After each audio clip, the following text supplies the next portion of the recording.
नमस्ते, हमेशा खुश रहो बिटिया। I am JV and doctor Meenakshi, assistant professor in department of Shalakya Tantra, faculty of Ayurvedic science, Jyoti Vidyapeeth women's university. आज का हमारा टॉपिक है cleft palette.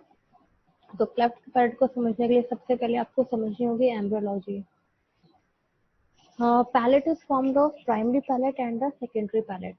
As you can see in the image, there is a primary palate of triangular shape in anteriorly, and posteriorly there is secondary palate.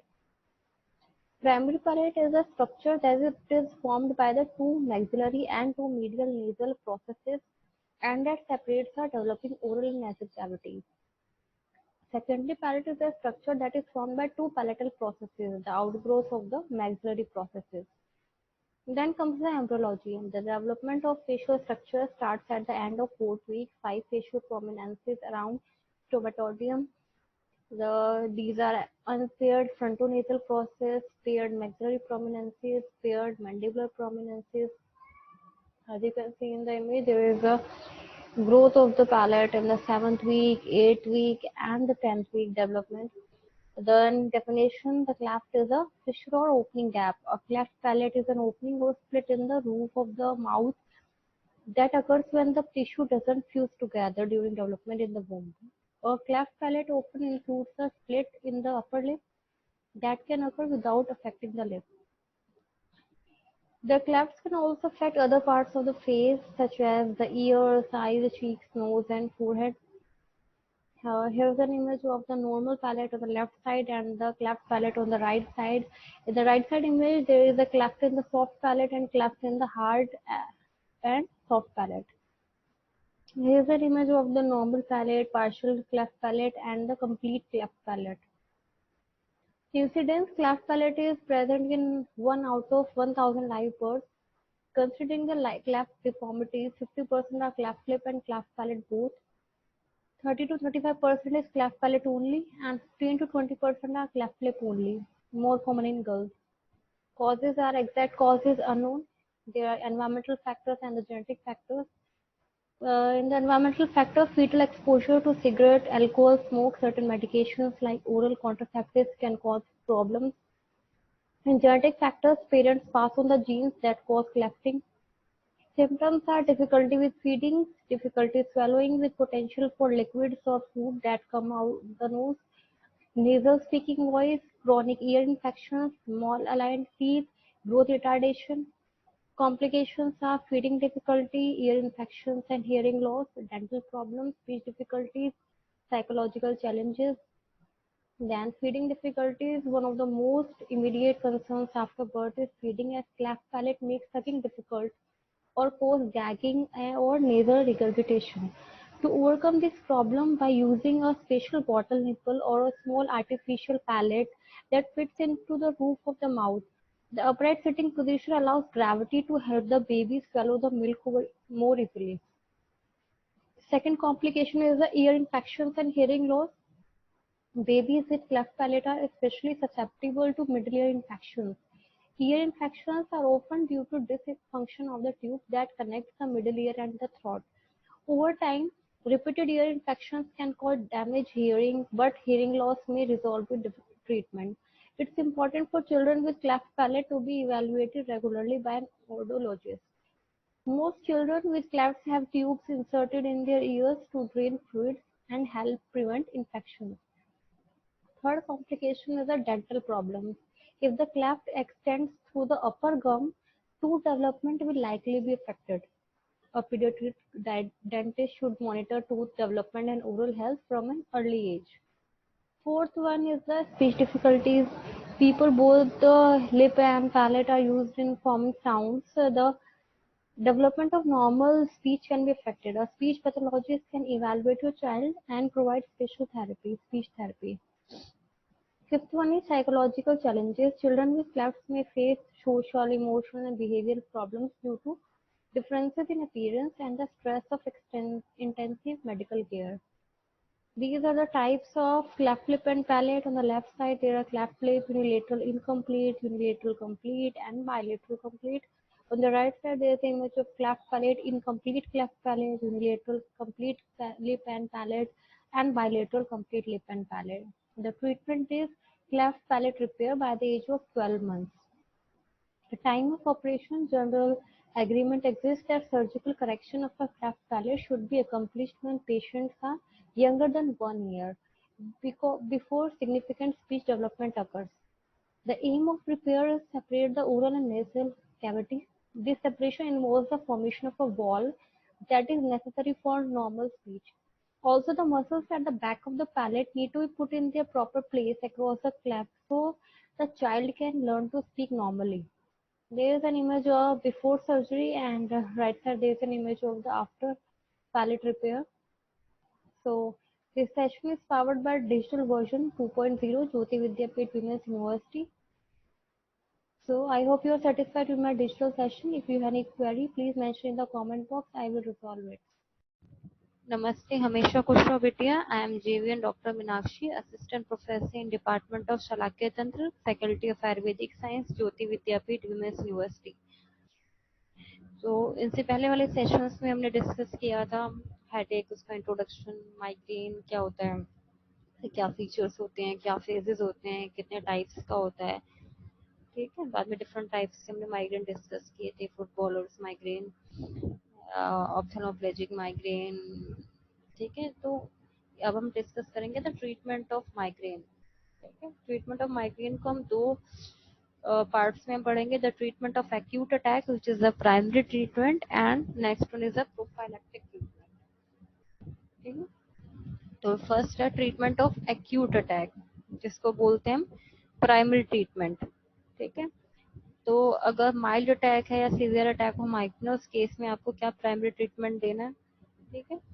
Mild attack of migraine में आपको क्या देना है, acetaminophen, ठीक है। Acetaminophen is a medicine for pain, ठीक है। Analgesic drug होती है, आपको हेडेक में इसमें रिलीफ मिलेगा पेशेंट को, ठीक है। Next is NSAID, non steroidal anti inflammatory drugs आप दोगे तो पेशेंट को उसमें भी हेडेक में रिलीफ मिलता है।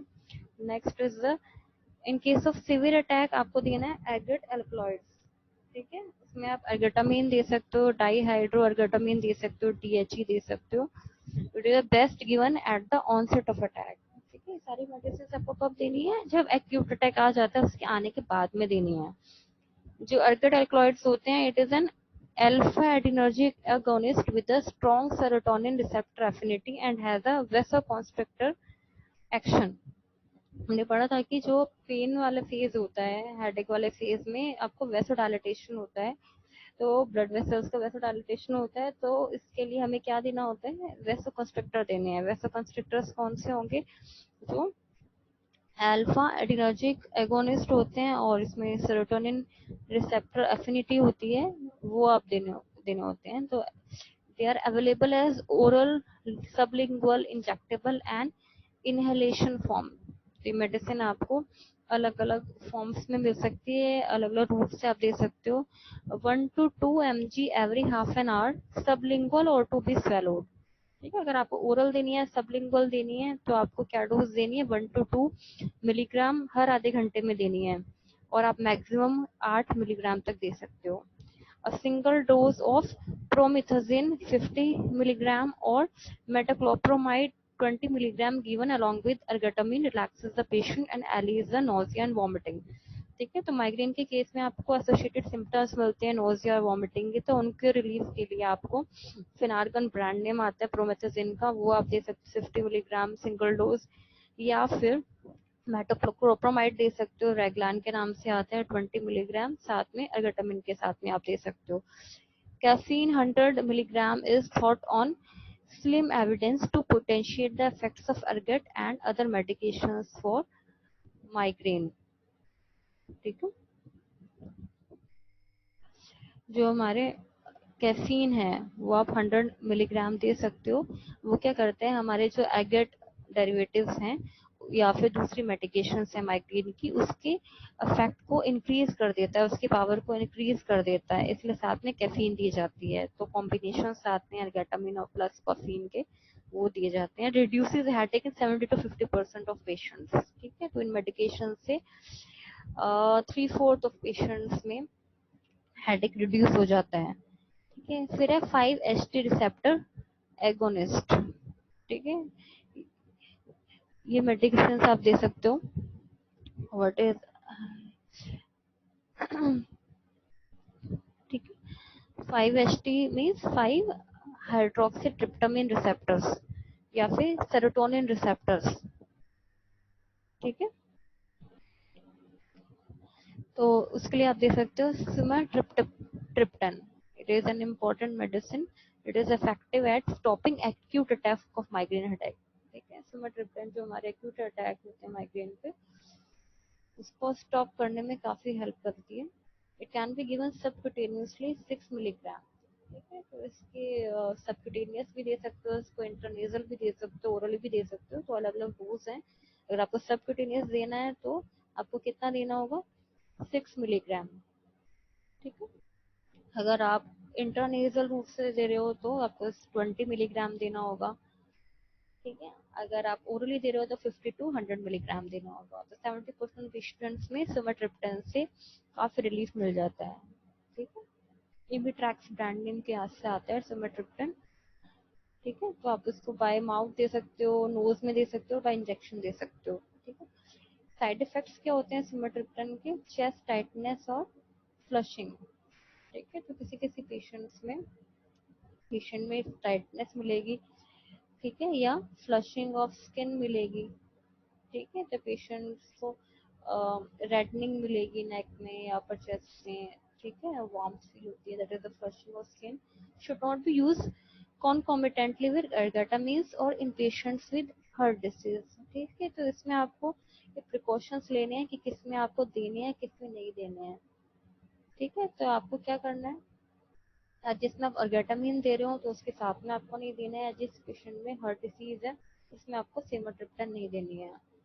ठीक है, नेक्स्ट है इसमें prophylactic treatment. Prophylactic treatment of migraine when headache occurs at a frequency of 2 to 3 per month, the following drugs have been effective of prophylactic agents। ठीक है, अगर पेशेंट को हर महीने महीने में 2-3 बार अटैक्स आ रहे हैं तो उसमें आप जो प्रोफाइलैक्टिक ड्रग्स हैं वो आप दे सकते हो उसको अटैक को अवॉइड करने के लिए। First one are the beta blockers. ठीक है, बीटा ब्लॉकर्स आप हाइपरटेंशन को कम करने के लिए भी दी जाती है मेडिसिन। ठीक है, Inderal 20 milligram TID can increase up to 250 milligram per day. ठीक है, तो इंडेक्स होती है।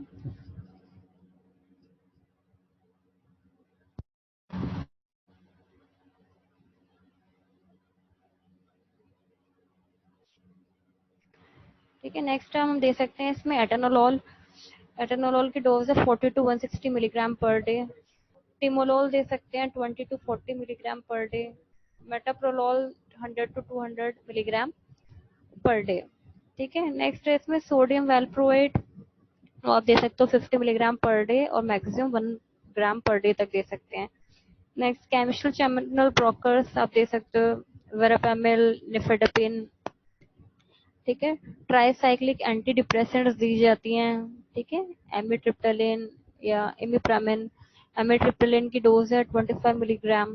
ठीक है, जो एच एस दी जाती है। OD increase up to 200 milligram per day maximum, आप उसको इंक्रीज कर सकते हो। ठीक है, तो आप उसको 25 मिलीग्राम पर वीक इंक्रीज कर सकते हो। ट्राईसाइक्लिक एंटी डिप्रेसेंट्स के साइड इफेक्ट्स होते हैं dry mouth, constipation, urinary hesitancy, sedation, weight gain.